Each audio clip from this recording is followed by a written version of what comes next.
proposer, c'est de faire un tour de table, alors plutôt par ordre alphabétique, comme ça sera plus simple. Moi, j'ai la liste des participants, en demandant à chaque participant, au regard de son actualité et des thèmes qui ont été énoncés dans le document que je vous ai envoyé, de nous énoncer un petit peu quel est le point fort sur lequel je veux intervenir. Est-ce que c'est sur la question des circuits courts en général? Est-ce que c'est sur la question de la restauration collective? Est-ce que c'est sur la question de l'organisation des producteurs?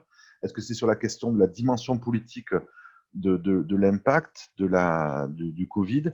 Donc, avoir en 2 minutes ce moment-là qui est évoqué de manière un peu factuelle, pour donner quelques illustrations, et puis aussi nous dire dans le même temps un peu l'actualité, mon actualité professionnelle par rapport à mon chantier, par rapport à ma démarche, par rapport à mes projets en cours que je suis. Est-ce que le Covid les a impactés durablement ou pas? Est-ce qu'il y a un transfert de charge du calendrier? Est-ce que je suis très perturbé par cela, ou est-ce que j'ai traversé ça avec plus ou moins de sérénité ou d'inquiétude sereine, on va dire. Voilà. Donc, sans plus attendre, donc, ça veut dire que je vais interviewer seulement 19 personnes qui se sont déclarées, entre guillemets, contributrices là-dessus, sur les 25 territoires représentés. Donc, je vais lister ces 19 personnes, 2 minutes par personne pour qu'on puisse dérouler et tenir dans le temps. Et ensuite, les personnes des territoires qui ne seront pas exprimés pourront venir dans un deuxième temps. Ça veut dire qu'on va passer de 19 à 25. Voilà. Et on conclura la séance par une offre de rencontre à venir à partir du dernier trimestre 2020, sur lequel on vous proposera de réagir. Et si vous ne réagissez pas maintenant, vous réagirez par chat ou par mail ultérieur. Du coup, je propose à Anne-Claire Augereau, que je vois sur mon visuel, d'inaugurer ce tour de table, puisque par ordre alphabétique, c'est tombé sur toi, pour nous dire les grandes lignes de ton actualité, que ce soit en termes de comment les circuits courts, les démarches alimentaires a été modifié dans le paysage du Covid, et qu'est-ce que ça a pu changer pour tes pratiques, ton activité au quotidien. Anne-Claire? Oui, bonjour à tous. Tu te présentes. Donc, du coup, moi, je suis chargée de mission développement économique à la communauté de communes Mélouin-Poitou. Donc, dans le cadre du Covid, plus spécifiquement, on a, nous, relayé toutes les initiatives locales, donc notamment une plateforme qui avait été mise en place par la FIPAR, qui recensait tous les producteurs ou les distributeurs qui avaient des besoins. On a relayé aussi donc les plateformes au niveau du département et puis de celle de la région. Et après, en parallèle, tout au début du confinement, du coup, il y avait la Chambre d'agriculture qui avait fait un questionnaire auprès des exploitants du département pour savoir ceux qui avaient des difficultés particulières. Ouais, département des Deux-Sèvres, pardon. Qui avaient des difficultés particulières. Et donc, le technicien nous a transmis la liste qui nous concernait plus particulièrement sur le territoire Mélouin-Poitou. Donc, ce que j'ai fait, c'est que j'ai pris contact, moi, avec les exploitants qui avaient fait part de leurs problématiques pour définir quels étaient vraiment leurs besoins par rapport à des stocks sur des produits, ou si c'était, enfin voilà, quels étaient leurs besoins. Donc, on a recensé notamment des problématiques par rapport à l'écoulement du fromage de chèvre et quelques producteurs sur par rapport à des stocks en volaille. Donc, ce qu'on a mis après en œuvre, c'est qu'on a sollicité par mail l'ensemble des distributeurs du territoire, que ce soit les grandes surfaces, mais aussi les épiceries, les traiteurs, les restaurateurs, pour voir si certains avaient des besoins. Et puis, on a fait les mises en relation en fonction des retours des uns des autres. Donc voilà. Alors après, on n'a pas, au-delà de la mise en relation, j'ai pas eu de retour de chacun des producteurs sur ce qui s'est fait concrètement. Donc, je voulais reprendre le temps d'en rappeler certains. Et après, ce qu'on constate sur le ressenti des exploitants, c'est qu'il y a eu, notamment sur la problématique du fromage de chèvre, un arrêt, une perturbation dès qu'il y a eu le confinement, mais qu'en fin de compte, les réseaux se sont réorganisés assez vite sous une quinzaine de jours, 2 semaines, 3 semaines, et qu'après, par rapport à leur débouché sur des grossiers, des épiceries fines sur l'ensemble du territoire, les réseaux se sont mis en place assez rapidement. Et puis localement, les consommateurs ont joué le jeu aussi sur de la pro et aussi des traiteurs et sur les besoins avec des adaptations de produits. Donc voilà, globalement. Après, un frein, c'est que par rapport aux grandes surfaces, certains pouvaient avoir des besoins particuliers en produits et on constatait que des producteurs auraient pu éventuellement leur livrer ces produits-là, mais il n'y avait pas forcément eu d'accord trouvé sur les prix. Et quand même, les grandes surfaces qui ont joué le jeu, beaucoup sur celles que nous, on avait dans le réseau, d'ouvrir, mettre à disposition leur parking ou même d'accueillir des producteurs dans les halls des magasins pour pouvoir écouler les marchandises. Donc, il y a eu beaucoup de solidarité aussi pour pouvoir favoriser la commercialisation. Eh bien, merci. Merci pour ce format. Je suis obligé d'en rester là. C'est très intéressant. On voit qu'il y a déjà de la densité d'informations. Donc, on y reviendra peut-être. Je vais proposer tout de suite à Noémie Baudot d'extraire de tous les éléments qu'elle nous a donnés dans le document que je vous ai envoyé ce matin. Noémie, est-ce que tu peux nous dire les tendances? Donc, tu es sur mon plateau, sur le territoire autour de Montmorillon. Et est-ce que du coup, tu peux nous faire un digest, un résumé aussi de ce qui s'est passé pour toi et sur le territoire? Oui, bonjour à tous et à toutes. Donc, sur le territoire, il y a eu beaucoup d'initiatives qui ont été portées à différentes échelles, que ce soit par les boutiques de producteurs, par les producteurs eux-mêmes en lien avec notamment les petites épiceries locales, que ce soit du côté du département, des élus ou de groupes citoyens. Notamment beaucoup de mise en place en fait de logistique nouvelle, de circuits nouveaux. Et nous, l'idée, ça a été aussi d'essayer de communiquer aux uns et aux autres et à l'ensemble du réseau Mon Plateau et plus largement sur le territoire toutes ces dynamiques et d'essayer de voir ce qui pourrait en tirer. Et en fait, là, ce qu'on en tire sur le plus long terme, c'est l'idée d'aller s'inspirer de toutes ces logistiques et de les rendre complémentaires pour partir sur peut-être un circuit logistique à plus long terme maintenant dans tout le territoire de Vienne-et-Gartempe. Après, sur l'impact que ça a pu avoir sur l'activité de l'association, moi, ce que je remarque quand même, c'est que sur la partie plus restauration hors domicile, le fait que les écoles aient été fermées, etc., il n'y a pas eu seulement 1 mois et demi ou 2 mois d'arrêt. Vraiment, du coup, en fait, toute la partie prospection d'aller chercher des nouveaux acheteurs, on avait démarré des choses qui ont été arrêtées net. Et du coup, c'est sur 6 mois, vu que maintenant on va attendre septembre, que voilà. Et je voulais juste finir en présentant Tiffaine Briand, qui sera ma remplaçante au poste de mon plateau désormais. Que vous la connaissez. Bienvenue à Tiffaine dans le réseau.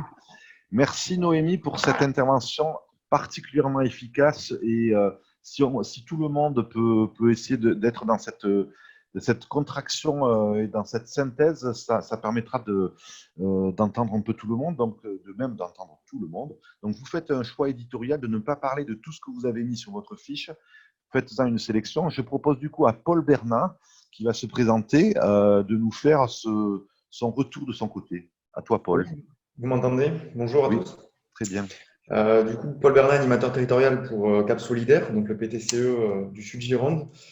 Donc, au niveau des impacts, de l'impact qu'a eu le Covid sur la démarche, il n'y a pas vraiment eu de gros changements, sinon c'est la consécration vraiment de l'enjeu de consommer local, en fait, de la volonté sur le territoire. Donc, nous, effectivement, on a priorisé la démarche, surtout pendant ce temps de confinement à distance, pour renforcer la communication,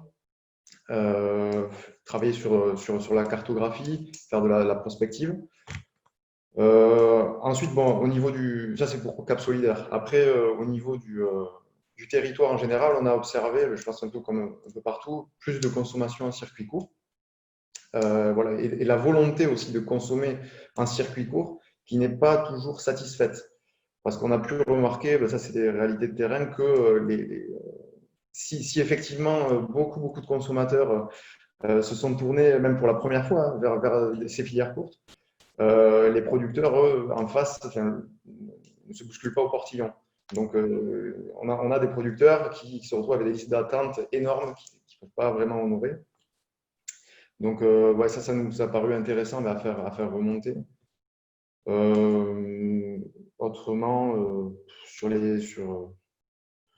au niveau ouais, des circuits courts en général, voilà, enfin, voilà ce qu'on peut en D'accord. dire. Après, tu soulignais aussi dans ta contribution écrite que tu avais le sentiment que sous l'angle politique, les élus avaient certainement pris la mesure de cette importance. Voilà, oui, c'est Hein? exact. Alors, en plus, des élus nouvellement élus, hein, pour certains. Mhm. Donc, effectivement, il y a cette volonté qui était déjà un peu palpable, mais qui semble se confirmer, notamment avec des collectivités qui sont prêtes à mettre à disposition parfois du foncier pour les élus, et ça semble se renforcer. Alors, voilà, encore une fois, ils ne trouvent pas forcément de candidats. Donc voilà, mais il y a comme une maturité là, qui semble se, se Se révéler confirmer, à se l'échelle révéler. de tout le territoire, hein, et à tous les niveaux. Très bien. Notamment au niveau des citoyens aussi, des collectifs de citoyens, beaucoup Qui émerge. ont émergé. Mhm. Donc, voilà, pour s'organiser, hein, toujours pour promouvoir les produits locaux, essayer d'apporter leur soutien aussi aux producteurs. Donc, ça, c'est quelque chose de nouveau aussi. Merci Paul, merci pour cette Avec plaisir. intervention. Je propose à Didier, de la même manière, de réagir à la fois sur l'actualité sur le territoire, à la fois peut-être sur le sujet assez sensible que tu as évoqué dans ta dernière contribution sur autre thème. Je te laisse la parole. Didier Bertoli pour l'agglo de Tulle. À toi Didier, il faut que tu décoches ton micro. Tu peux réactiver ton micro. C'est bon. Ça va? Oui, parfait, très bien. Bon. Bonjour à tous. Oui, alors à Globe de Tulle, on a constaté comme tout le monde, mais je ne vais pas me prendre qu'il y a eu sur la consommation des produits locaux en vente directe. Et on a eu deux effets immédiats avec le confinement qui sont la progression sans précédent de la distribution, notamment par le drive fermier de la Chambre d'agriculture, par exemple, qui a multiplié par 6 ou 7 ses commandes, enfin les commandes qui étaient passées par le drive fermier. Et on a un réseau local de producteurs qui s'est organisé pour la première fois pour faire à la fois. On t'entend plus très bien. Oula, on a perdu complètement Didier, je crois là. Perdu Didier. Allô Didier. Ah, tout de suite. Allô, allô. Bon, Je ne vois même plus sur la liste. on a peut-être perdu effectivement Didier. Ce que je vais proposer à ce moment-là, on le fera revenir. Ah, ça y est. Vas-y, Ah vas-y. Ouais, c'est revenu. Vas-y Didier, à toi. C'est bon? Oui. Oui. Oui, je disais qu'un petit réseau local de producteurs s'est constitué, enfin était déjà organisé, mais ne faisait pas de vente par panier. Et là, en l'occurrence, vous m'entendez? Oui. Ah, je crois qu'il y a un problème. On t'entend. Tu peux parler. Comme je travaille avec mon téléphone, si jamais j'ai un appel ou si j'ai quelque chose, ben ça coupe. D'accord. On t'entend. On t'entend plus. On t'entend plus. Bon, on va continuer pour ne pas perdre de temps. On tâchera de faire revenir Didier dans le circuit. Je vais proposer à Fabien Bonifay de nous faire état de la situation sur le Grand Poitiers. Fabien? Fabrice. Fabrice. Ah oui, pourquoi j'ai dit Fabien? C'est Fabrice, pardon. oui. Bonjour à tous. Là, pardon. Non, mais j'ai l'habitude. Patrice, Fabrice, Fabien, enfin voilà. D'accord. Agro-Poitiers, pour aller vite, ce qui s'est passé, c'est surtout une avancée concrète sur la dimension de l'alimentation solidaire. En fait, avec la fermeture des marchés de plein vent, les élus étaient très soucieux en fait, de la situation des producteurs qui étaient directement impactés par les marchés de plein vent. Et c'est arrivé en même temps qu'une désorganisation complète de la Banque alimentaire de la Vienne, dont les bénévoles âgés de plus de 70 ans étaient parmi les personnes à risque les premières confinées. Donc, la ville de Poitiers a pris le leadership sur cette affaire et a décidé de procéder à l'acquisition de denrées alimentaires auprès des producteurs qui étaient directement impactés par la crise. Ça a débuté avec les producteurs qui étaient directement concernés par la fermeture des marchés, mais nous en avons profité pour organiser en fait un approvisionnement des épiceries sociales et solidaires et très vite des acteurs de l'aide alimentaire auprès des producteurs locaux, en mettant en place une veille des producteurs qui étaient en difficulté ou qui étaient en mesure de faire des offres pour ajuster l'offre et la demande en fonction de leur production en lien avec la Chambre d'agriculture. Donc, ce sont 300 producteurs qui étaient régulièrement interpellés par nous. Et à l'inverse, les épiceries sociales et solidaires et les acteurs de l'aide alimentaire bénéficiaient en fait d'une gestion centralisée des commandes par l'association CAPE, qui est une tête de réseau de l'aide alimentaire. On est aujourd'hui à 50 000 € à peu près d'achat auprès de ces producteurs. Ça a permis à une vingtaine de producteurs de garder en fait des débouchés sur le territoire, et ça a permis à peu près à 4 900 bénéficiaires de l'aide alimentaire de bénéficier de produits de qualité issus des circuits courts. Aujourd'hui, nous attendons bien sûr le deuxième tour puisque tous nos élus ne sont pas en place et le nouveau conseil communautaire n'est pas en place. Ce que j'observe, c'est que les élus de la majorité et de l'opposition souhaitent que l'on travaille sur une pérennisation de ce dispositif d'une manière ou d'une autre. La question de l'approvisionnement de l'aide alimentaire par les producteurs locaux a considérablement avancé grâce à cette affaire. Et nous avons aussi considérablement avancé sur la structuration d'un réseau des acteurs de l'aide alimentaire avec lesquels nous sommes maintenant en relation plus étroite encore qu'avant le confinement. D'accord, très bien, merci. Merci pour la contribution. Ben, je propose à Guillaume Buchaniec de nous faire état de ce qui se passe un petit peu sur l'actualité à Mont-de-Marsan. Oui, donc nous, tout le monde m'entend? Oui, Oui. je pense. Donc nous, sur Mont-de-Marsan Agglomération, nous nous sommes rapprochés, donc beaucoup d'initiatives pendant cette période Covid, notamment sur les circuits courts. On a un exemple qui a été le plus parlant, c'était la mise en place d'un drive sur la place Saint-Roch avec un contact direct entre les producteurs et les consommateurs. Un projet alimentaire territorial en fait émergent sur Mont-de-Marsan, mais qui avait jusque-là du mal à avancer. Et dans ce cadre, pendant la période Covid, nous nous sommes rapprochés du PETR Adour-Chalosse-Tursan, et donc aujourd'hui Marsan, pour constituer une étude de diagnostic et partager ensemble une culture commune sur ces questions-là. Donc là, on est dans une période où effectivement nos exécutifs ne sont pas encore constitués. Mais déjà apparaissent quelques objectifs forces pour notre territoire. D'abord, nous, sur Mont-de-Marsan, l'agglomération, c'est de reconstituer un maraîchage de proximité à partir de friches à la périphérie ou en centre-ville.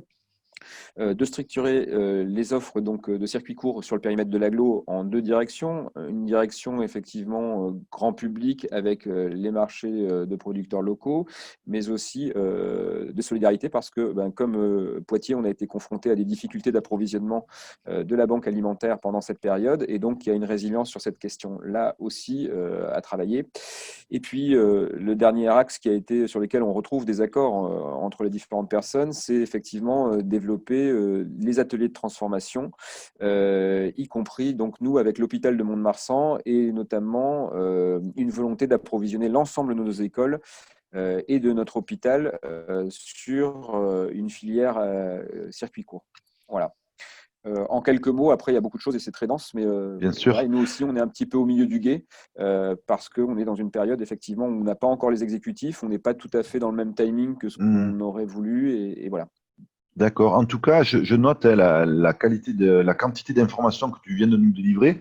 Si vous avez les uns et les autres des documents de synthèse, des petits éléments qui peuvent, sur une demi-page, une page, condenser des éléments d'information. Je parle notamment pour ceux qui n'ont pas forcément trop contribué dans le formulaire. Ça sera une précieuse ressource à rendre compte, sachant qu'on vous a envoyé le résultat de la consultation. Donc, nous, on est transparent avec vous. Vous alimentez le centre de ressources. On diffuse à tout le monde. Donc, il faut le savoir que c'est diffusé. Mais voilà, c'est aussi comme ça que vous allez pouvoir, les uns et les autres, vous enrichir de vos pratiques respectives et mutuelles.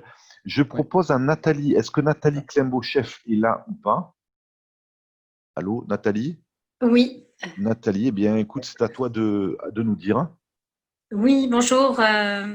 Juste sur les retours que tu avais sélectionnés, donc par rapport à l'impact de la crise Covid sur la consommation en produits alimentaires de proximité, nous, ce qu'on a pu enregistrer au niveau à la fois de La Rochelle, la ville et puis de l'agglo, c'est effectivement une demande en circuit alimentaire renforcée, avec même pas mal d'angoisse sur le fait de se dire, il y avait des témoignages de gens qui nous disaient j'ai une petite coopérative magasin, une coop en bas de chez moi, je ne veux pas y aller, je voudrais vraiment contacter un producteur. Donc, il y avait beaucoup de demandes d'informations à ce sujet-là.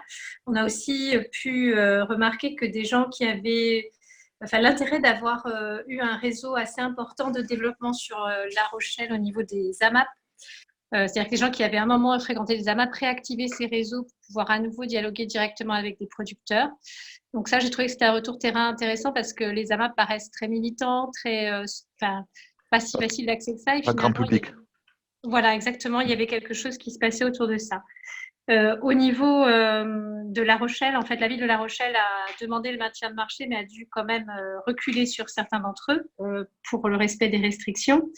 Et du coup, il y a des solutions qui ont été recherchées pour recaser, entre guillemets, les producteurs qui n'avaient plus accès à ces marchés de par les restrictions.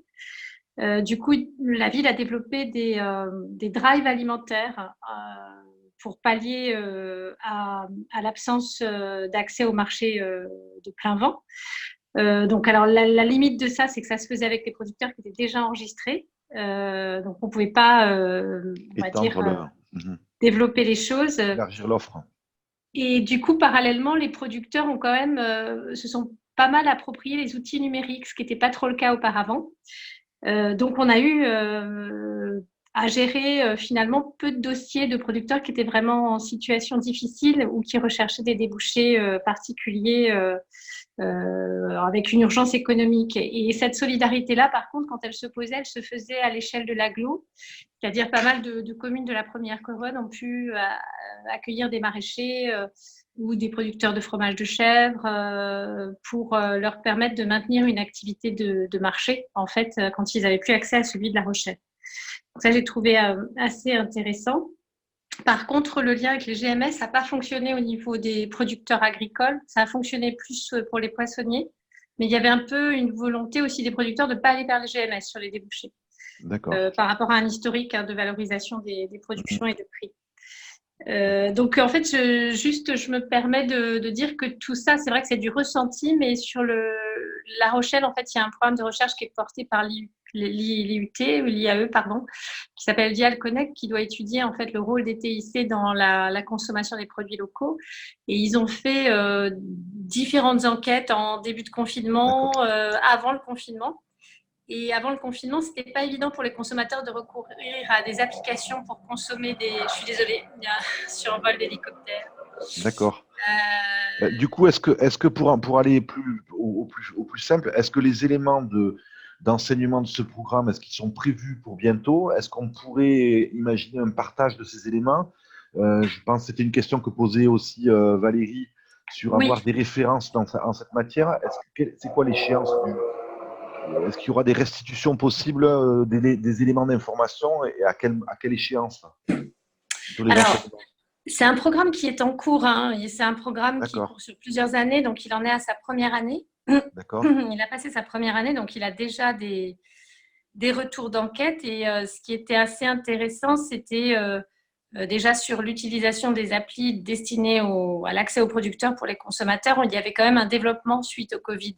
Donc, à nuancer selon les situations et selon les échantillonnages. Mais je pense que oui, il faudrait tout à fait prévoir un lien avec eux Là, c'est peut-être un petit peu tôt. Bien sûr. On Mais note. voilà, je pense que moi, je peux vous passer les coordonnées des 2 chercheuses D'accord. qui pilotent ce dossier. Mais du coup, si tu peux même nous les mettre dans le chat, on est preneur, hein, il n'y a pas de souci. On va en rester là. On va en rester là. Je peux pas le faire en direct parce que je suis obligée de m'isoler. Pas de Je souci. contacte Bah, Zoom par le téléphone perso, c'est un peu compliqué, donc je on suis te pas. recontactera. On te recontactera, Nathalie, il n'y a pas de souci. Ok. Merci pour la contribution. Merci. Je suis obligé de couper parce que vraiment, malgré l'intérêt de toutes les interventions, on est vraiment contraint par le temps. Donc, je vais passer la parole au candidat ou à la candidate suivant, qui est Cédric Courageau, de la Dordogne corrézienne. Est-ce que Cédric, tu es là? Je crois que je t'ai vu tout à l'heure. Donc, est-ce que tu peux nous donner les points clés en 2 minutes, si possible? À toi, Cédric. Oui, bonjour. Oui, vous m'entendez tous bien? C'est bon? Parfait. Ouais. Voilà, donc moi, ça va être assez rapide parce qu'on est en phase d'émergence de notre projet alimentaire territorial en ce moment. Mais ce qu'on a relevé sur le territoire, c'est que tout ce Covid-19, donc la période là, qui a eu lieu, a permis d'augmenter les circuits courts sur le territoire. Et par exemple, il y a eu des actions qui ont émergé avec la Chambre d'agriculture qui proposait jusque-là des drives fermiers sur l'ensemble de la forêt. Notre territoire n'en faisait pas partie. Et depuis peu, ils ont mis en place un relais sur le territoire. On avait vers une des villes de notre territoire, sur Argentat, sur Dordogne, exactement. Donc un point de collecte de drive fermier. Et sinon, voilà, vraiment pour être simple et aller assez vite sur cette question-là, nous, sur notre territoire, il y a une forte demande de circuits courts qui a été augmentée durant cette période-là. On voit beaucoup de nouvelles consommations, d'attractions à ces nouveaux circuits courts. Donc ça, on ne voudrait absolument pas les perdre. Donc à voir comment. Mais c'est surtout en fédérant les acteurs. Et politiquement, ça a vraiment augmenté la volonté politique de s'engager sur ces questions-là. Et donc là, par exemple, cet après-midi, on présente notre dossier de candidature pour l'appel à projet là, qui a lieu en ce moment. D'accord. Donc, vous le débattez avec les élus. Voilà. C'est ça? Ouais. Mais en tout cas, c'est une volonté de faire quelque chose sur sur l'alimentation locale. Ça, c'est sûr. Très bien. Merci pour l'efficacité de ton intervention. Je propose à Isabelle, Isabelle Dumora, de nous dire aussi de son côté, pour la CALI, la communauté d'agglo de Libourne, si elle est bien toujours là. Isabelle, à toi de jouer. Est-ce que Isabelle est là? Allô, Isabelle. Isabelle n'est pas là. Ben, on va passer à la suite. On va pas. Elle est là, vous aviez activé le micro. Voilà, vas-y, on t'entend. Vous m'entendez? Oui, vas-y. Moi, c'est un témoignage plus personnel, sur mon territoire de résidence que mon territoire de travail. Donc, je suis membre de la MAP d'Ambarès. Et en fait, je voulais témoigner sur le lien circuit court et du coup, réaction des consommateurs et de la demande. Et en fait, on a été énormément sollicité par mail, demande d'information et d'adhésion à la MAP. Donc, plus de 40 quand même en quelques semaines. On avait 2-3 demandes par jour. On a peut-être eu tort, mais on a fait le choix avec le bureau en fait, de répondre par mail que les gens viennent mais après le confinement. À savoir que toutes ces demandes étaient peut-être sûrement pas réfléchies. 40 personnes qui savaient sûrement pas qu'elles allaient devenir militantes. La MAP, c'est un engagement à l'année. Problème aussi de distanciation sociale. C'est pas évident d'accueillir des gens à distance, de leur donner les informations.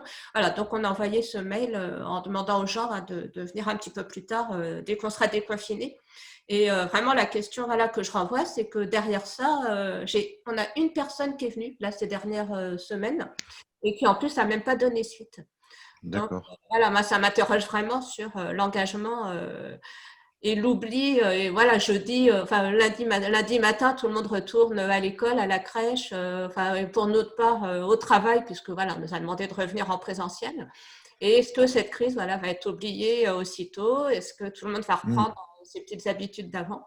Et c'était vraiment la question que je voulais lancer au débat. D'accord. Eh bien, écoute, on prend la question et moi, je te propose une autre question, c'est que tu reviennes dans 3 mois pour nous dire si, après 3 mois de maturation, les gens qui vous avez sollicités, à qui vous avez répondu par mail, est-ce que finalement, ils n'ont pas fait un cheminement plus long et qui sont revenus plus tard, quoi. C'est affaire à suivre. On prend cette suggestion. Je propose maintenant à Aurore Dupont, voilà, pour Angoulême, de nous faire part aussi de la situation sur le Grand Angoulême. Bonjour. Aurore et Victoria. Oui, très bien. On est venu en équipe, on a une petite distanciation. Parfait. Donc, il y a pas mal de choses qui ont été dites qui sont un peu les mêmes chez nous concernant le fait qu'on n'a pas la nouvelle équipe communautaire de Grand Angoulême. Donc là-dessus, on a dû décaler toute la concertation qu'on souhaitait faire avec les partenaires et avec les nouveaux élus, puisqu'on voulait construire le futur projet alimentaire territorial de l'Agglo sur le futur mandat, donc pendant la période en fait où on a été confiné. Donc ça a eu l'impact de décaler, on a travaillé plus en interne et à appeler des structures, mais en un à un. Donc on n'a pas fait les temps d'ateliers qu'on souhaitait faire pour le moment. Donc on a un peu décalé ça. En termes d'impact, Victoria aussi sur le bien manger à l'école. Oui, du coup sur le bien manger à l'école, vu que c'est avec les communes et les établissements scolaires, bien entendu tout ce qui est journée d'immersion et formation, ça a été reporté. Pour le moment, on ne les a pas sollicités pour la rentrée. On va faire un peu une réunion bilan justement, et puis on verra par rapport au Covid s'ils ont des retours à faire. Et avec les nouveaux élus référents aussi. Donc on a un peu stoppé aussi ce temps d'animation et à voir pour la rentrée.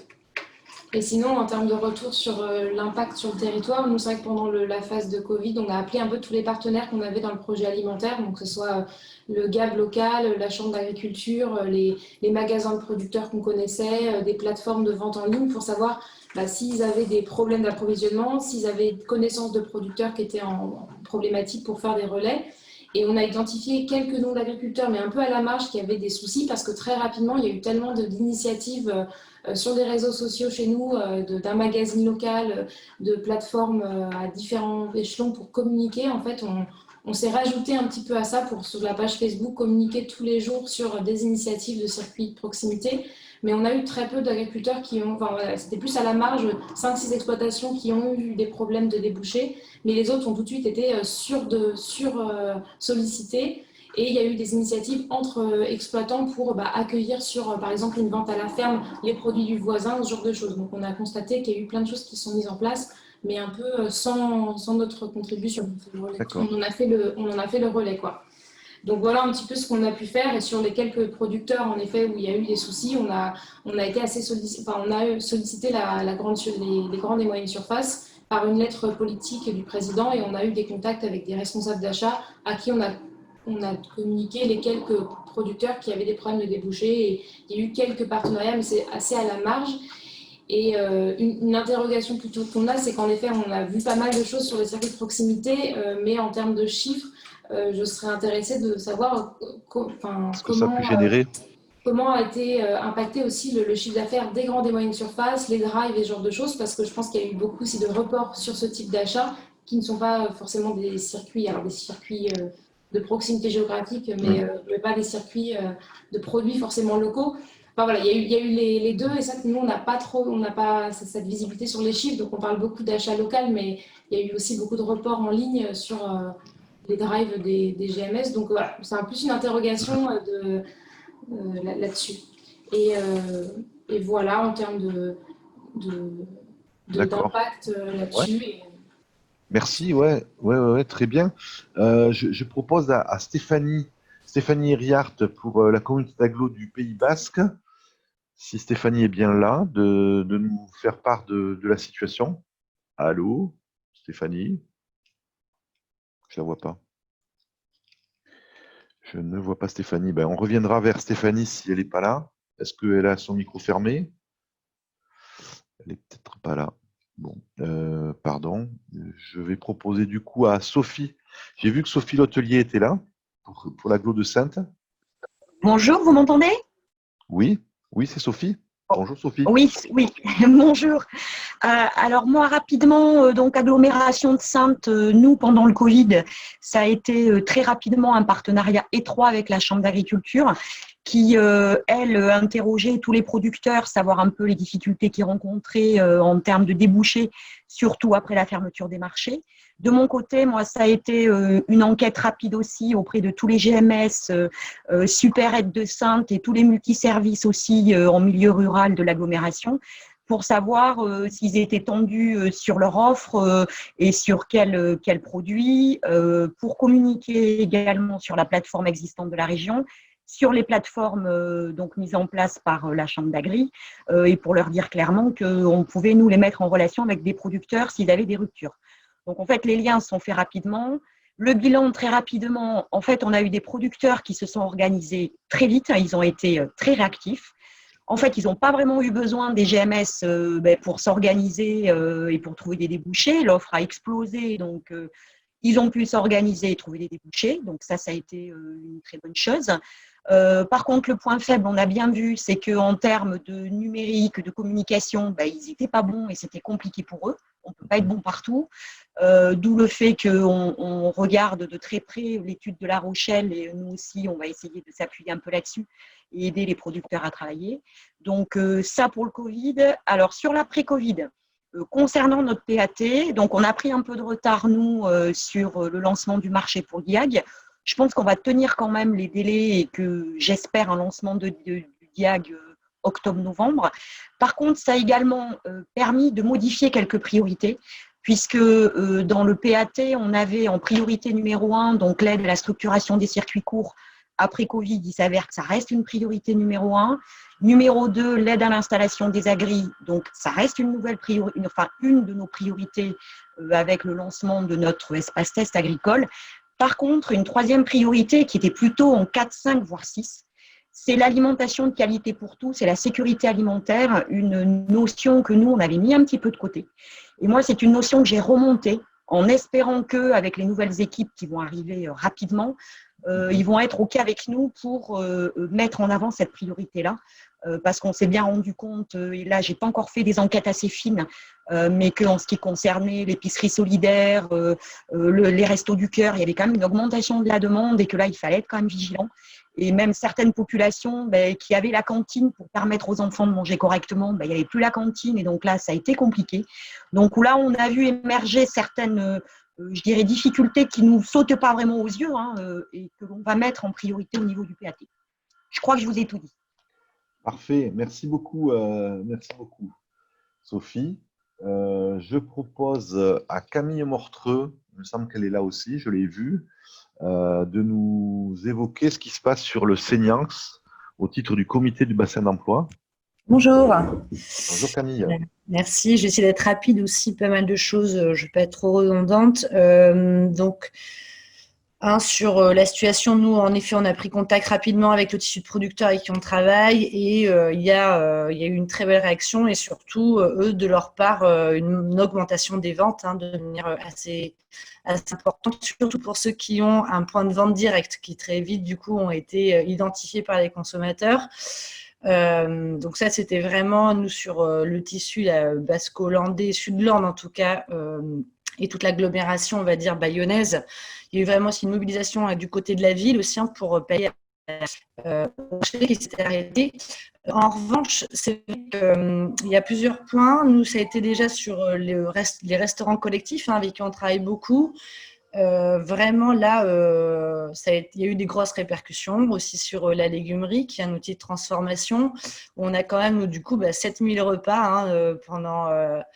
En plus, il y a eu déjà des répercussions liées au contexte national depuis janvier, au final, qui fait que les écoles étaient fermées. Là, ça vient quand même se rajouter sur des outils qui essaient de s'adapter, mais du coup, il y a eu forcément des répercussions auprès des producteurs avec qui on travaille. Tout ça a été dans une grande compréhension, mais du coup, on a essayé à la fois de trouver des solutions, mais du coup, voilà, il y a eu un report de certains où ils ont réussi à trouver des solutions en vente directe grâce à la mobilisation notamment de certaines villes qui ont mis en place des drives, mais quand même... Voilà, c'est quand même un débouché en moins. Nous, ça a été une grosse réorganisation. Ça a été aussi la question, on en parlait de la sécurité alimentaire et tout, mais pour nous, d'offrir quand même des repas, tout ce qui était portage à domicile, c'était une vraie question. Toutes les personnes qui étaient seules, qui étaient confinées. Donc, il y a eu vraiment une mobilisation, nous, du restaurant, de travailler à l'accès à aussi toujours une alimentation de qualité pour ces publics-là, même en période de confinement, donc le travail avec certains producteurs. Sur la légumerie aussi, ça a eu quand même des répercussions importantes. On a quand même pourtant planifié avec des producteurs, on a pris ce temps de garder nos engagements, parce que c'était un des engagements de planifier des cultures. On a réussi à le faire sur des volumes et une visibilité à court terme qui était compliquée. Mais bon, on a pu quand même tenir ces engagements-là. Voilà, je ne m'étends pas trop. Il y a eu, nous aussi, sur la question frontière, il y avait tout un travail de terrain qui, du coup, est compliqué d'appeler les producteurs. Donc, certains reports dans tous les cas. En revanche, nous, on travaille à un écolieu, etc. Donc là, il y a eu pas mal d'avancées. On a pu bien entendu avancer sur certains dossiers, mais c'est vrai que chez les filières, c'est compliqué. Et en plus, les vacances arrivant, les débouchés ne restent pas là, sur tout ce qui est restauration scolaire. Nous, en tout cas, il y a une chose, on a beaucoup parlé, c'est la question de la demande qui a augmenté. Nous, il y a aussi une poussée des habitants sur la participation à ces questions alimentaires, c'est-à-dire consommer.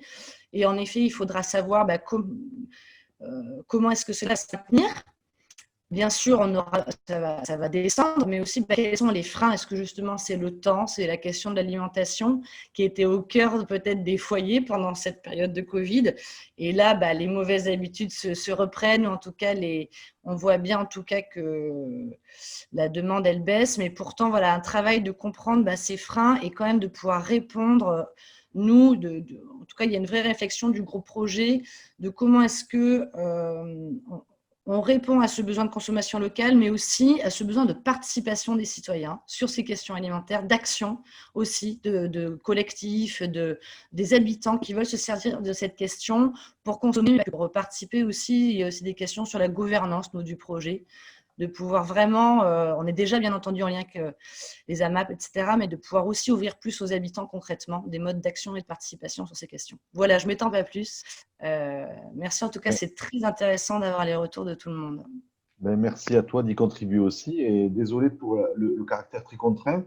Je propose à Léo Nicolet pour la communauté de communes de Montesquieu, près de Bordeaux, de nous donner aussi son regard, alors, en essayant effectivement d'avoir des éléments complémentaires ou de confirmer rapidement ce qui a été dit ou de donner des éléments un peu singuliers.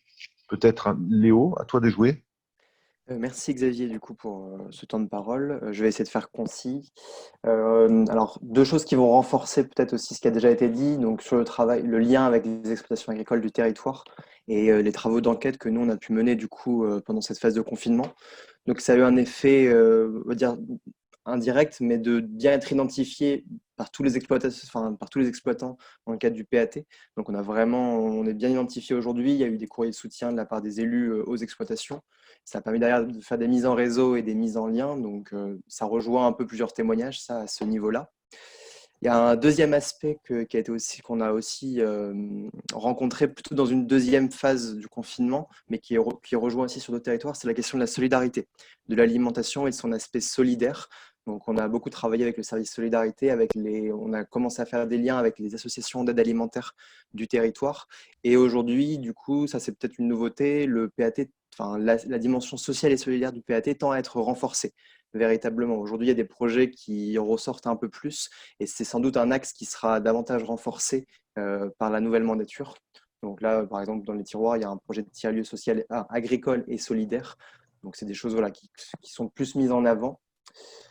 Ça rejoint un peu ce qu'ont dit certaines personnes. Et une dernière chose, peut-être pour conclure, je dirais qu'aussi ça a eu le mérite de formaliser un peu nos méthodes de travail internes. Et donc là, c'est vraiment dans une dynamique interne d'organisation de comment on conduit ce projet alimentaire au niveau du territoire.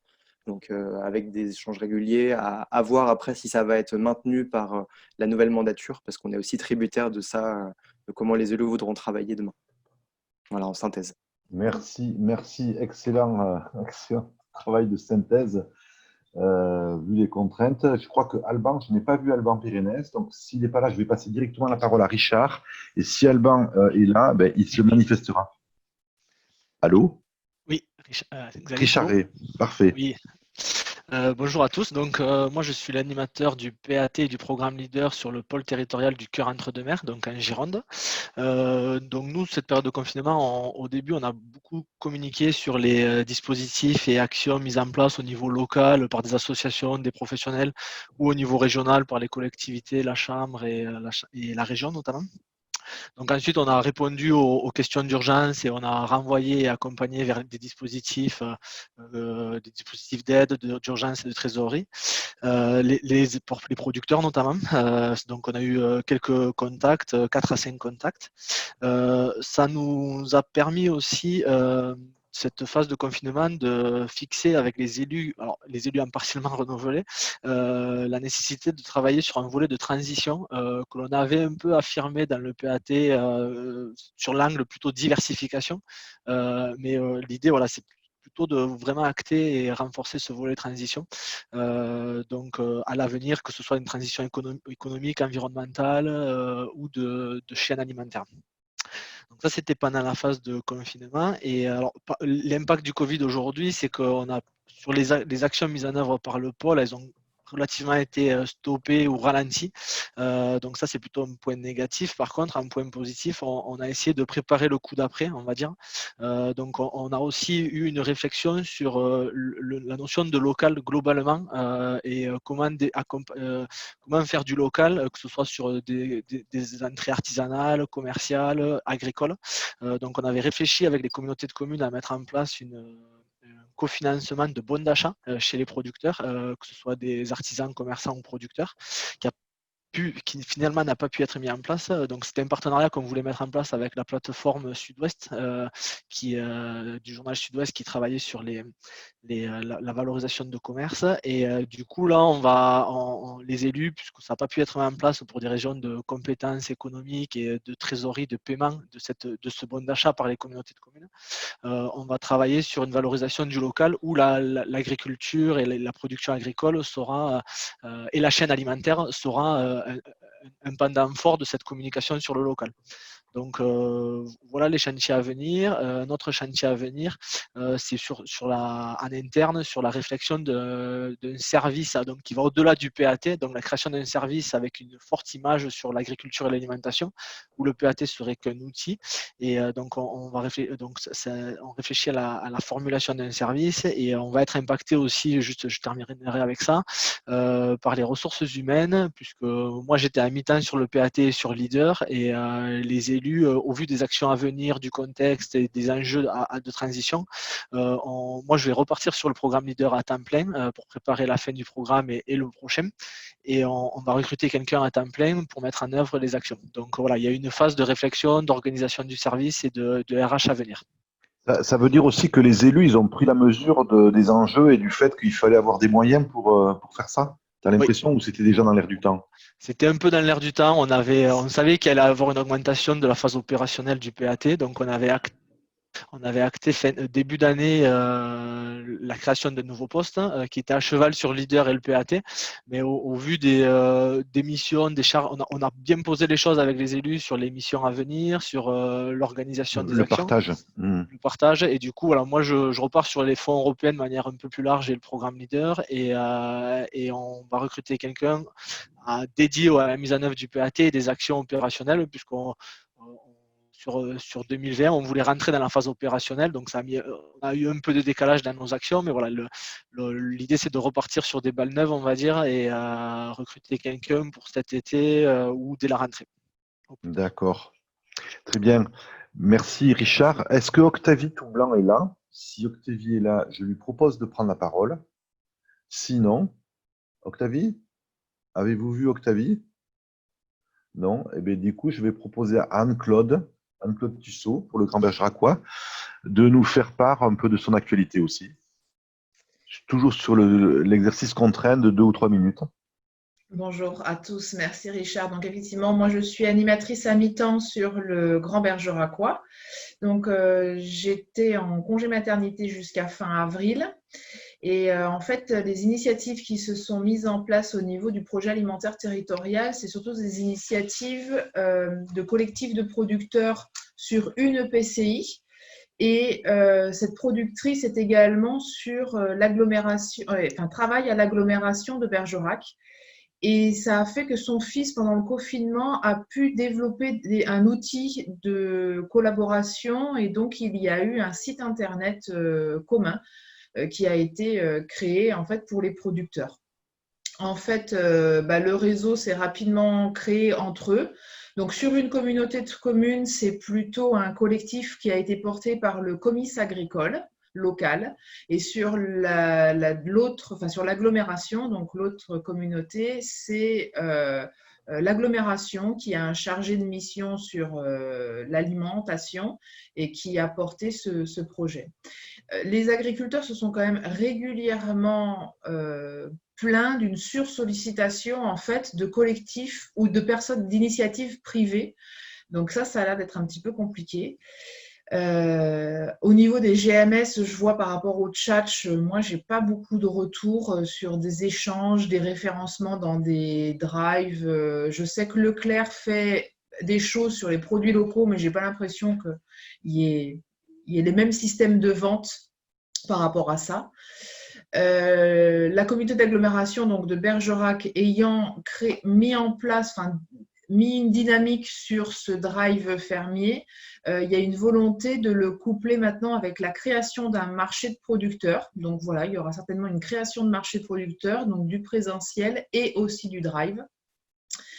Il y a la Chambre d'agriculture, effectivement, de Dordogne qui a lancé la mise en place de référencement de drive fermier avec un site internet particulier. Et après, la communauté d'agglomération bergeracoise, toujours avec sa chargée de mission alimentation, est en train de développer un outil de transformation, donc notamment une légumerie, mais aussi un atelier de découpe de pêche d'eau douce et de viande. Et là, ça les remobilise pour faire ça, mais toujours en attente de l'exécutif du second tour. D'accord. Merci. Merci pour toutes ces nouvelles du Grand Bergeracois. Je propose maintenant à Fabien You de prendre la parole, et puis après, je redonnerai la parole à Stéphanie Iriart si elle est toujours là. À toi de jouer, Fabien, pour le Sud Gironde. Oui, bonjour tout le monde. Donc, Fabien You, je suis animateur du programme leader sur le territoire du Sud-Gironde. Alors, nous, notre activité aussi pendant cette période, elle a été en fait largement contrainte par le report du second tour. En fait, on avait déjà commencé à s'engager petit à petit dans cette démarche-là et les élus étaient, en fait, on a beaucoup d'élus sortants qui étaient plus vraiment là, en fait, en tant qu'élus. Donc, toutes nos décisions au niveau du syndicat ne pourront être prises qu'à partir de l'installation. Ça a flotté, quoi. Ouais, ça flotte, ouais. Il y a un petit moment d'inertie, là.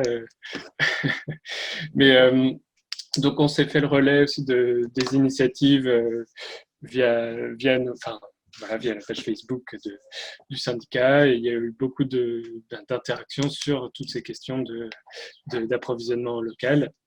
Et même chose au niveau de certains témoignages de porteurs de projets agriculteurs, mais qui sont également porteurs de projets leaders. On a eu des retours de producteurs laitiers notamment, qui font de la transformation en yaourt, qui distribuaient exclusivement en restauration collective et en marché avant la période de confinement, et qui en fait ont retrouvé même de nouveaux débouchés pendant qui n'ont eu aucun problème, qui ont très rapidement trouvé de nouveaux clients en fait, pendant la période. D'accord. Voilà pour nous. Merci beaucoup. Je vois que, alors, je vais proposer à Stéphanie Iriart, qui a eu son temps de parole écourté, et puis peut-être aussi à Didier, s'il nous entend, s'il peut parler. Je propose donc à Stéphanie. Oui, bonjour à tous. Excusez-moi, j'ai été déconnectée pendant un moment. Je n'ai plus Internet depuis 15 jours. Donc, quand on fait du télétravail, c'est assez sympathique, mais je me débrouille. Alors, pour vous dire, je ne vais pas revenir sur des éléments qui ont déjà été dits, puisque nous aussi, on a communiqué sur les initiatives qui ont été conduites à l'échelle du territoire, notamment la mise en place par plusieurs groupements en fait, et organisations agricoles d'un drive fermier qui s'appelle les Koukoua et qui a été proposé dans plusieurs villes, plutôt chef-lieu de canton à l'échelle du territoire. De notre côté communauté d'agglomération Pays Basque, en fait, on a notre direction de l'agriculture qui a lancé un appel à projet sur les nouveaux modes de commercialisation en circuit court et de proximité. Et donc, c'est un appel à projet qui a été lancé pendant la crise du Covid. Donc, voilà, c'était une action aussi qui était un peu déjà dans les esprits, mais du coup, le Covid a accéléré un petit peu la donne. Qu'est-ce qu'on a fait d'autre? On a aussi, à la demande de notre président, commencé à rédiger des éléments pour la stratégie post-Covid de l'agglomération Pays Basque. Et donc, il y a une première note qui a été présentée en conseil exécutif, donc à une quinzaine d'élus, début du mois de juin, et qui sera normalement présentée lorsque le nouveau conseil communautaire sera installé, a priori, à la fin du mois de juillet. Sinon, pour vous dire que cette situation, qu'est-ce qu'elle a fait? Elle a confirmé certaines tendances à l'échelle de notre territoire, à savoir qu'on est vraiment très déficitaire en maraîchage. Donc, bien évidemment, ça a été une grosse difficulté et ça a confirmé qu'il fallait absolument qu'on travaille sur ce sujet.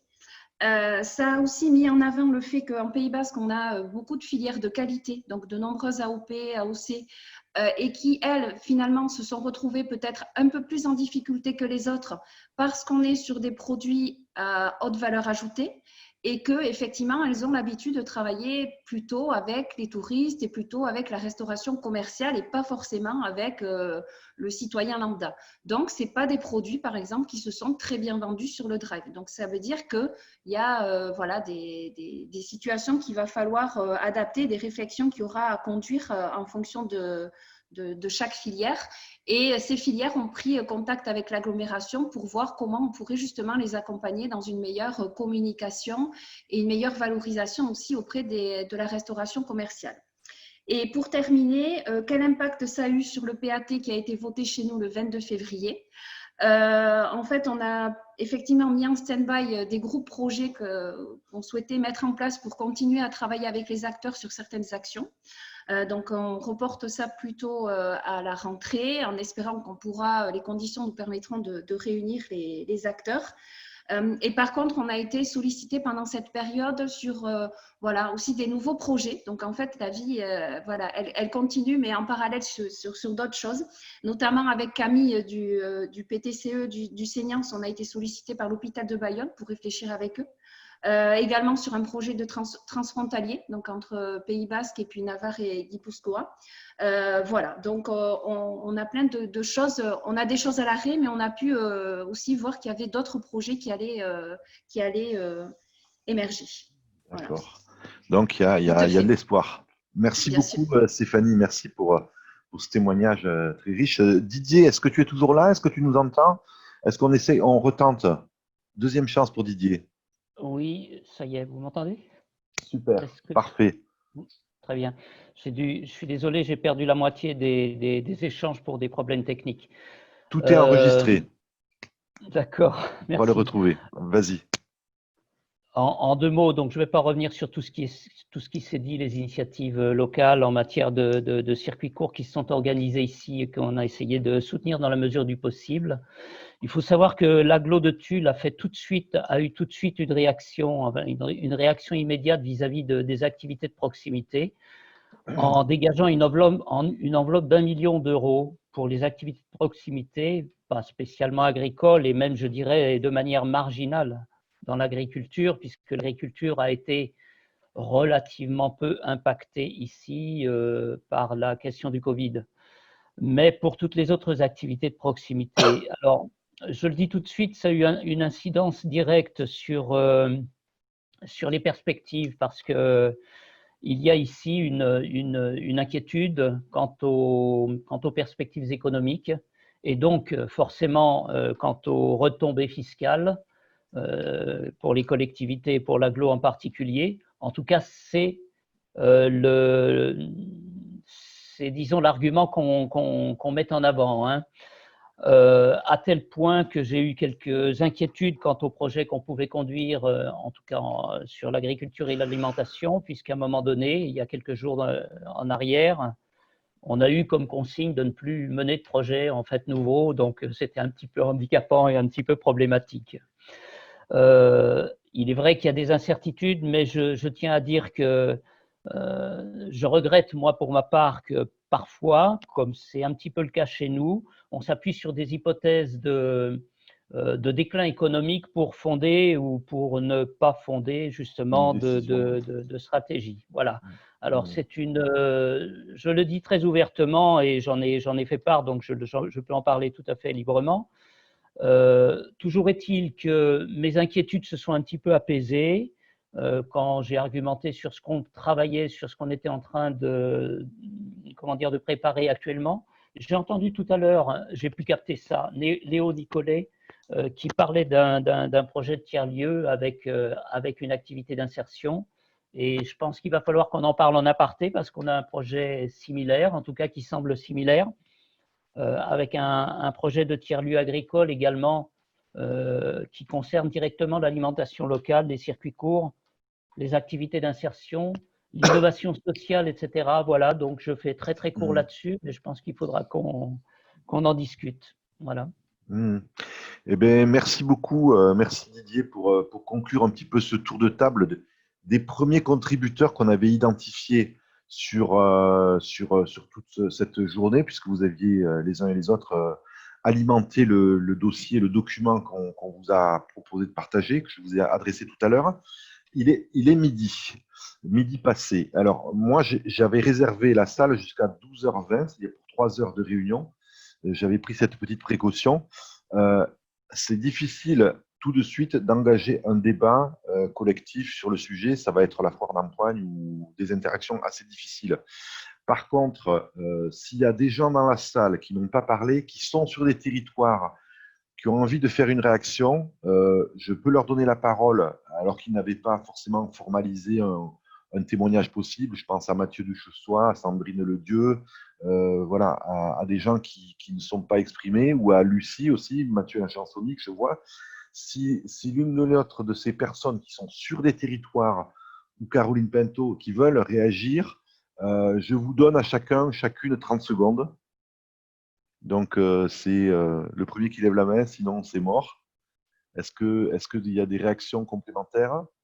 Vous prenez la parole. Alors, Caroline? Oui, moi, j'ai pas grand-chose à ajouter en fait par rapport à tout ce qui a été dit. Surtout que nous, toute la démarche autour de l'alimentation, elle est un peu sur pause depuis quelques mois puisqu'on est dans l'attente d'un recrutement, sur un temps plein. Donc voilà, je sais pas. Merci de me donner la parole, mais j'ai pas grand-chose à ajouter. Merci, mais quand même, voilà, merci beaucoup. Est-ce qu'il y a une autre personne qui veut parler pour dire qu'il n'a pas grand-chose à dire, mais que quand même il est dans le sujet, quoi? Voilà, c'est. Sinon, écoutez, vous pouvez aussi interagir avec Lucie. Merci, Lucie. Oui, je profite. Ma fille est dehors, je prends 2 secondes. Génial, merci. C'était un peu compliqué ce matin. Non, c'est un peu comme tout le monde finalement, hein. Il y a eu une explosion de l'achat, enfin voilà, des demandes d'achat en circuit court dans une période finalement qui était un peu compliquée, notamment pour les maraîchers, parce que c'était la période creuse. Après, on a vu vraiment des grosses différences selon les filières finalement, puisque selon les filières, ils ont écoulé plus ou moins facilement, notamment par rapport au fait qu'il y en a certains qui écoulaient beaucoup sur la restauration, et ça c'était très compliqué, et voilà, on ne peut pas stocker indéfiniment, donc se pose pas mal de questions même pour l'après sur ces filières-là, le canard, asperges, etc. Poissons aussi, des grosses difficultés auprès des pêcheurs sur le port de Cabreton et même sur Saint-Jean-de-Luz.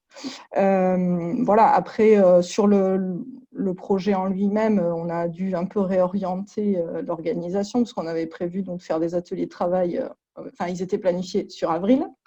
Donc forcément, on a dû revoir un peu tout ça. Du coup, on a beaucoup travaillé sur on va dire plus les contenus, mais effectivement, il va falloir reprendre les liens avec tout le monde et faire des points avec plus en collectif, parce que pour l'instant, c'était surtout de l'individuel. Et du coup, on a perdu un peu en dynamique, clairement. Donc, on a essayé de reprévoir ça du coup sur juillet, qui n'est pas la meilleure des périodes, mais bon, on n'a pas le choix, on s'adapte. Voilà. La seule chose que je pourrais dire pour finir, c'est par contre, ça a déjà été un peu soulevé, mais nous, c'est une désorganisation totale au niveau de la gouvernance, parce qu'il n'y a plus d'élus. En fait, on est en roue libre totale, puisque nos élus, en fait, n'étaient pas se représentaient pas renouvelés ou pas. Voilà. Et du coup, ils avaient déjà C'est lâché bâtard. avant. Et là, comme on n'aura pas d'élus avant fin août, c'est compliqué. D'accord. Mais merci pour la précision. Je propose quand même à Mathieu Duchossois qui veut bien me concéder 30 secondes de présentation, d'intervention. Mathieu, tu es dans les parages? À toi de jouer. Allô, allô. Mathieu Duchossois pour le pays à Dourchalos-sur-Sang. Je le trouve. Si, il est là. À toi de jouer, Mathieu. Allô, Mathieu? Allô, Mathieu. Mathieu, je ne t'entends pas. On a entendu une voix d'enfant qui est pleine de vie, mais c'était peut-être Lucie. Donc, Mathieu, on ne t'entend pas du tout. Est-ce que tu es par là ou est-ce que tu es pas par là? Bon, en tout cas, en attendant que Mathieu revienne, si quelqu'un d'autre veut prendre la parole, il me coupe ou elle me coupe. Mathieu n'a pas de micro. Pourtant, moi, je vois que ton micro est bien, il n'est pas muet. Xavier, je veux bien juste faire une remarque, si tu permets. Oui, J'ai déjà parfait, parlé, donc, bien sûr, pas de Vénus, souci. on parle beaucoup justement, et même les élus parlent beaucoup de local en ce moment, et c'est en effet, il y a pas mal de choses à faire sur la relocalisation des filières et des acteurs, mais il ne faudrait pas que ça occulte, et moi je le vois qu'on peut vite d'un coup oublier de parler de l'agroécologie et de changement aussi dans les pratiques agricoles, qui nous c'est un des axes qu'on mène aussi sur le Grand Angoulême. Et voilà, le local c'est bien, mais sur certains enjeux de changement climatique, de biodiversité, il y a aussi des enjeux dans les modes de production. Et en tout cas, nous, ça fait partie de notre plan d'action, donc c'est pour ça que j'y suis vigilante. Mais en tout cas, voilà, on entend parler beaucoup en ce moment de local, et ça va aussi avec les questions de comment on accompagne les exploitations à se reconfigurer aussi potentiellement pour faire du local, mais du coup, ça va aussi avec les modes de pratique. Voilà, c'était juste une petite contribution. D'accord. Ce qu'on avait prévu de vous sonder un petit peu sur le futur programme d'action, vu les temps impartis, on le fera par mail et on vous proposera de le faire de la même manière que vous avez fait pour vos formulaires d'inscription, c'est de renseigner un formulaire et d'alimenter, voire on pourra vous partager le fichier que je vous ai envoyé ce matin, on peut le mettre sur un drive et le partager pour faire en sorte que les personnes qui n'ont pas forcément rédigé grand-chose parce qu'elles n'avaient pas le temps, parce que voilà, qu'elles puissent réagir en alimentant, même avec des mots-clés en style un peu télégraphique, compléter l'actualité de leur territoire au regard de ce que je vous ai déjà envoyé. Et sur suggestion de Valérie Merle, moi je vous propose plutôt d'interagir entre vous. Est-ce que Valérie, tu veux réagir? Est-ce que d'autres personnes veulent prendre la parole, qu'on vienne de le faire Aurore Dupont à bon escient? Voilà. Valérie, une réaction ou quelqu'un d'autre? Non, je voulais juste rebondir sur la remarque effectivement qui a été faite dernièrement. Là, c'est vrai que c'est une évidence. Au départ, les PAT étaient quand même construits un petit peu sur ce modèle de transition alimentaire et agricole. Et je pense qu'effectivement, c'est une question hyper importante à prendre en compte. Et on essaiera de faire attention un petit peu à comment ce sujet-là est vraiment pris aussi à l'avenir dans les PAT. Il y a, je pense, pas mal de choses qui sont annoncées. Là, on parle de la conférence, là, des retours de la conférence sur les changements. Donc, on va voir. Mais je pense qu'il y a beaucoup de choses qui peuvent apparaître et qui peuvent être des leviers aussi par rapport à des actions qui peuvent être mises en place sur les territoires. Moi, rapidement, ce que je conclus en fait des échanges là, c'est qu'il y a quand même aussi une montée importante des outils numériques, que ce soit pour des réunions, des drives, des formations, et c'est quand même quelque chose de positif, mais à voir aussi ce que ça permet, ce que ça a comme conséquence aussi dans les relations sociales, parce que ça met quand même un peu de distance. Et après, tout ce qu'il y a derrière l'idée de, alors c'est peut-être très mal dit de ma part, mais cette espèce de patriotisme alimentaire, comment on peut le conforter? Est-ce que c'est de la signalétique, de la communication? Enfin, je pense que c'est peut-être des solutions qui peuvent être intéressantes. Voilà.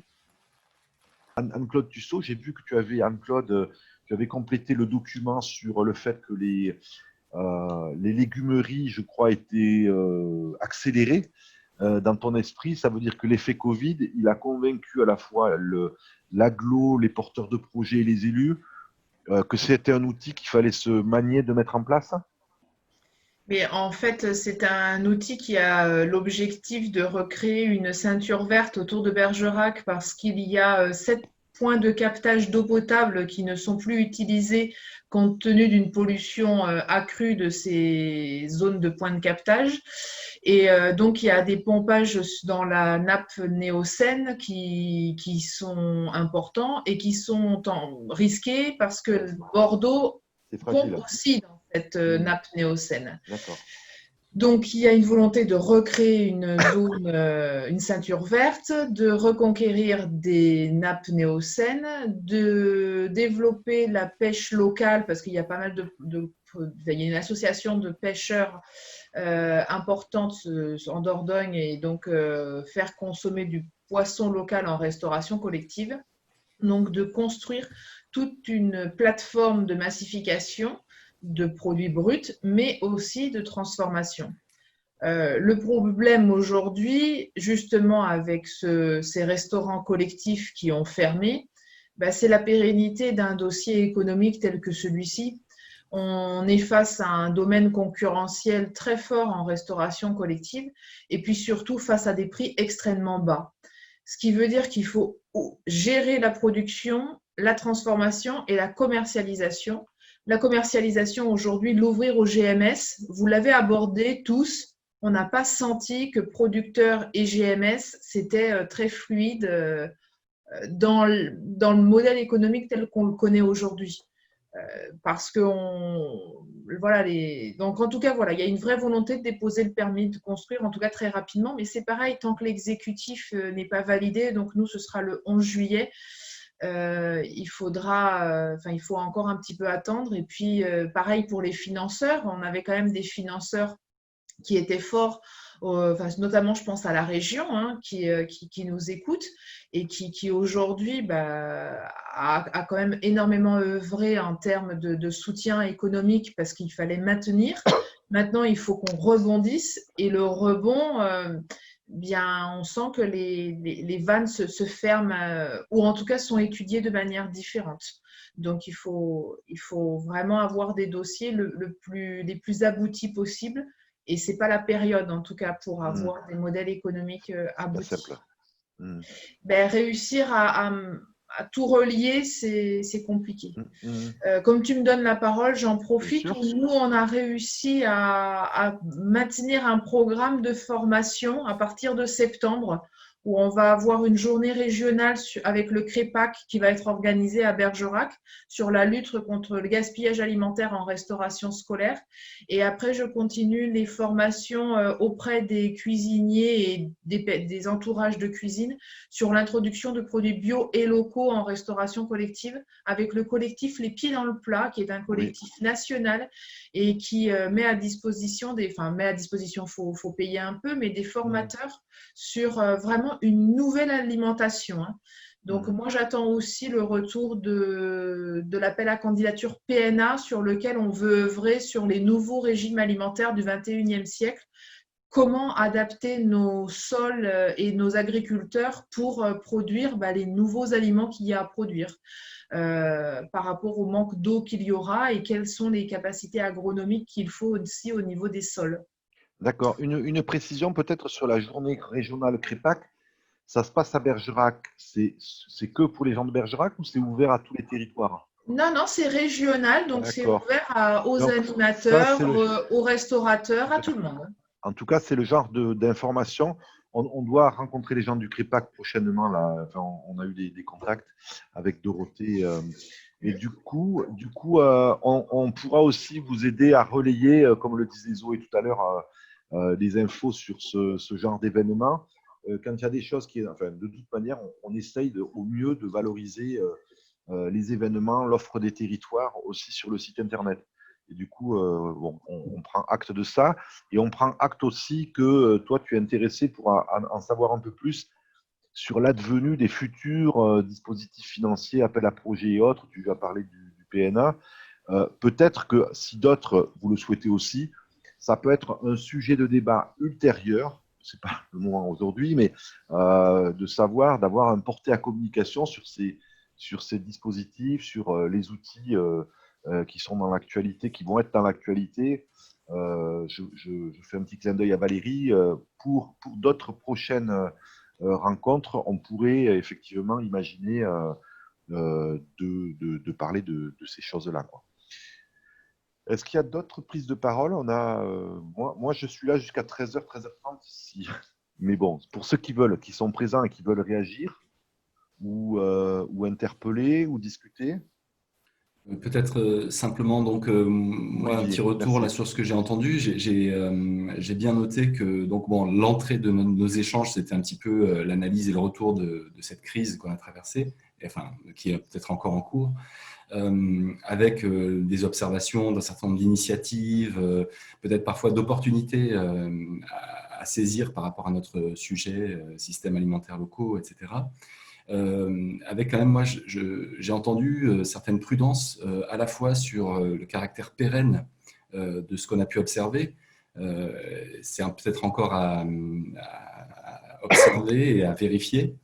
Et puis aussi ces éléments qu'on ne connaît pas encore complètement sur les impacts financiers de cette crise, alors à la fois pour les acteurs économiques, je pense qu'on est encore un peu au début de l'analyse, mais aussi pour les collectivités. Donc il y a eu quelques témoignages là-dessus.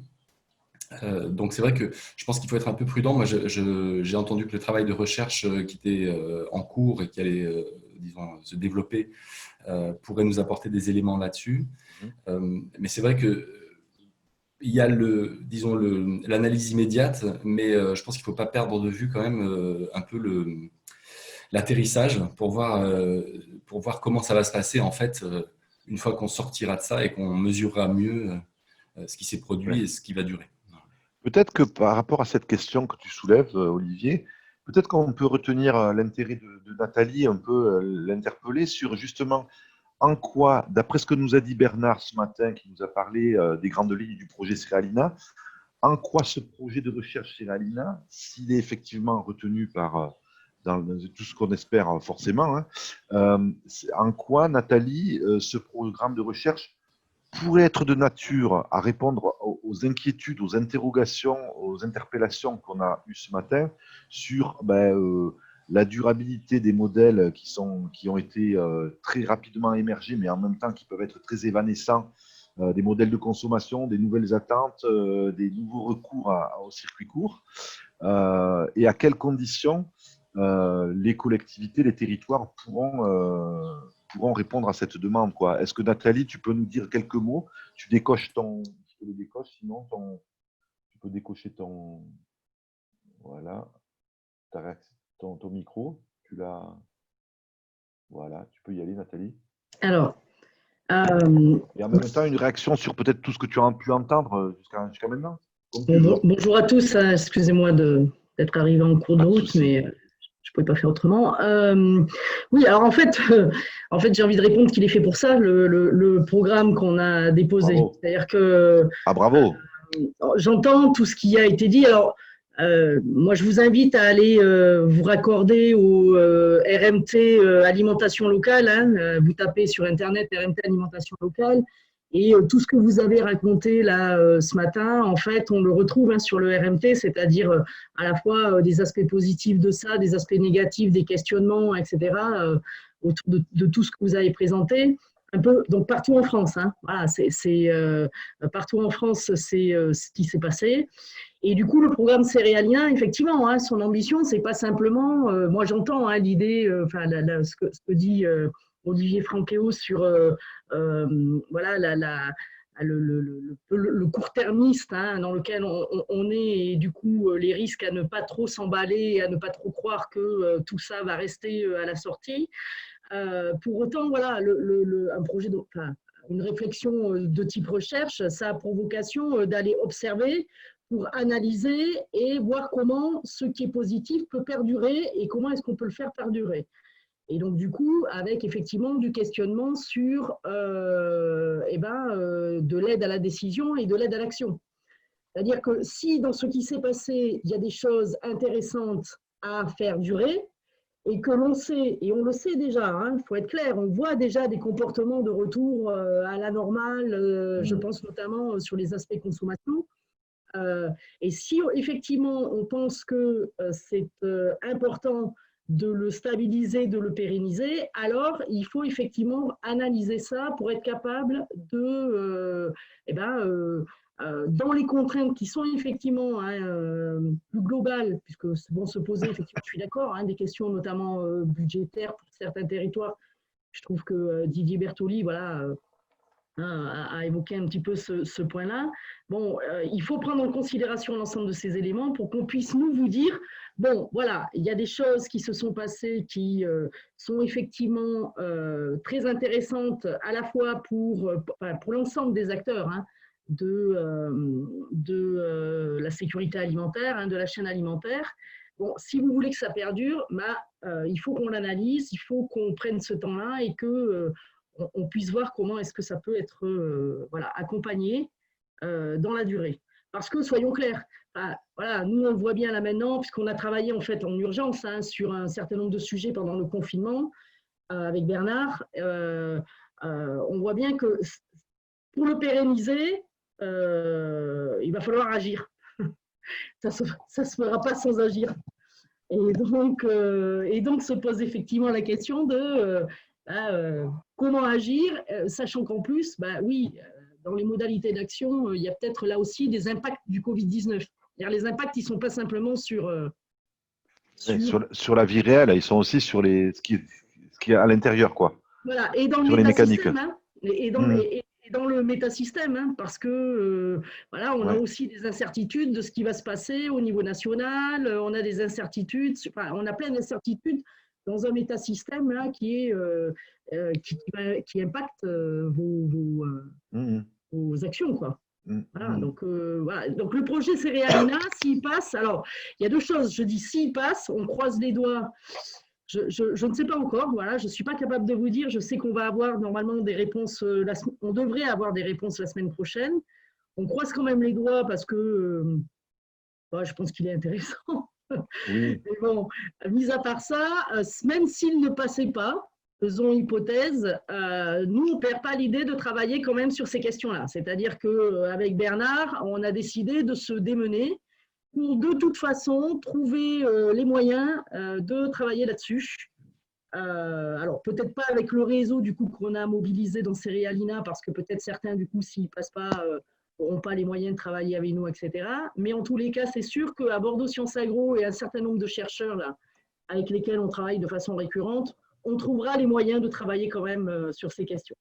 Donc voilà, si ça peut vous rassurer, je ne sais pas si ça vous rassure ou pas d'ailleurs, mais en tous les cas, parce que je pense effectivement qu'il y a des choses à prendre dans ce qui s'est passé, et par contre, il y a des choses qui effectivement sont peut-être pas à prendre, ou en tous les cas sont à interroger. Et je trouvais intéressant la remarque de tout à l'heure de Grand Angoulême sur attention, faire du local, c'est pas faire du local pour du local, c'est faire du local, de qualité. Voilà, et puis dans un esprit effectivement de durabilité. Et dont la durabilité, c'est pas que la pérennité dans le temps, c'est la prise en considération de la transition écologique, environnementale, changement climatique, etc. Donc voilà. Mais si les uns et les autres, vous voulez bien alimenter le tableau qu'on vous a envoyé ce matin, on va vous le partager en format Electropop Drive là, pour qu'on puisse le partager, que vous en ayez toujours la maîtrise et l'accès, et que vous puissiez compléter, alimenter, parce que la richesse des informations qu'on a eues ce matin, c'est phénoménal, et en 2 heures, on n'a pas épuisé le sujet.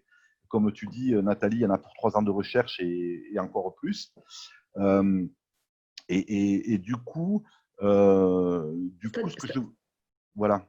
C'est-à-dire que, bon, effectivement, il y a l'observation, ça peut aller très rapidement. L'observation, après, c'est le temps de l'analyse de ça. Parce que ce que l'on a vu beaucoup durant le confinement, nous, avec Bernard, c'est plein d'observations. Voilà, il y a eu 3 millions de petits textes sur voilà ce qui se passe, on observe, etc.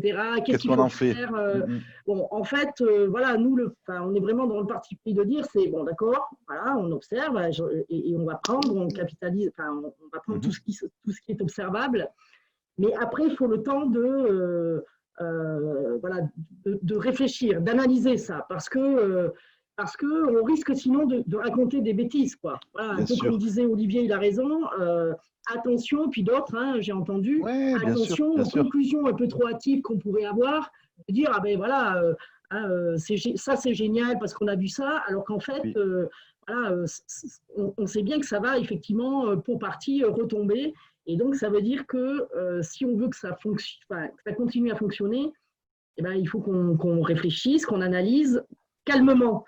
Voilà, nous, on a été sursollicités sur tout de suite donner des réponses à des phénomènes qui se passaient au moment du confinement. Et nous, on a dit, mais… C'est pour ça que sur mon revirement, je me suis un peu agacé parce que des fois, ça me fout hors de moi. Ce que je veux dire juste, c'est pour être constructif, si les territoires, vous voulez compléter les documents qu'on a actuellement pour confirmer que les hypothèses de travail Céralina intéressent tout le monde. On est d'accord qu'il n'y aura pas de réponse dans la minute. Hein, ça, on est bien sur ton pas de temps. Il faut qu'on vous l'envoie du coup, Xavier. Eh ben, du coup, si tu juges que c'est utile de le diffuser à tout le monde… moi, je veux bien vous envoyer, en tous les cas, le document qu'on a envoyé à la région, qui est un 4 pages. C'est un 4 pages. On nous a demandé qu'un 4 pages, donc c'est assez simple. Si après les territoires veulent s'en saisir pour dire… tiens, au regard de ces hypothèses de travail, nous, on trouve ça, ça correspond à nos problématiques, ça correspond à des interrogations, à minima, à des questions, si ce n'est pas des constats, à des questions qu'on se pose sur les territoires et qu'il faudrait vraiment y travailler ensemble. Je pense que ça donnerait de la force au projet parce que c'est ancré dans des réalités comme… Mais attends, on a vu 40 personnes là, ce matin. Moi, j'ai été frustré de couper la parole à tout le monde alors que je suis sûr qu'il y en avait sous le capot, quoi. Donc, on peut faire ça. Et puis après, moi, c'est aussi le souci de continuer, de pérenniser un peu ce temps qu'on a eu de 2 heures. Il n'est presque pas suffisant. Enfin, c'est sûr qu'il n'est pas suffisant, mais voilà, ça nous a un petit peu mis l'eau à la bouche. Ça a commencé à… je vois que le collectif partage plein de choses, échange, rebondit. Et du coup… moi, le souci, c'est de vous proposer d'entretenir cette question-là, enfin, ces échanges que vous avez proposés ce matin, mais de les proposer avec le plus d'interactivité possible, quoi, ce qui n'a pas été trop le cas là. Donc, c'était une interactivité minimale. Oh, quand même, hein. Oui, mais ce que je veux dire, c'est que les collègues de la politique de la ville, quand ils font un atelier à 80 participants, et qu'il y a 3 ateliers successifs qui sont décloisonnés et qu'on travaille un peu plus social, pas nous. Voilà. Bon, bref, ça ne regarde pas. Mais non, mais ce que je veux dire, c'est qu'on a aussi des capacités. On est sur un premier démarrage, c'est très bien. Mais ce qui serait bien, c'est peut-être de vous proposer des formats et des temps d'échange dans le futur qui sont encore plus riches, quoi. Voilà, c'était juste ça.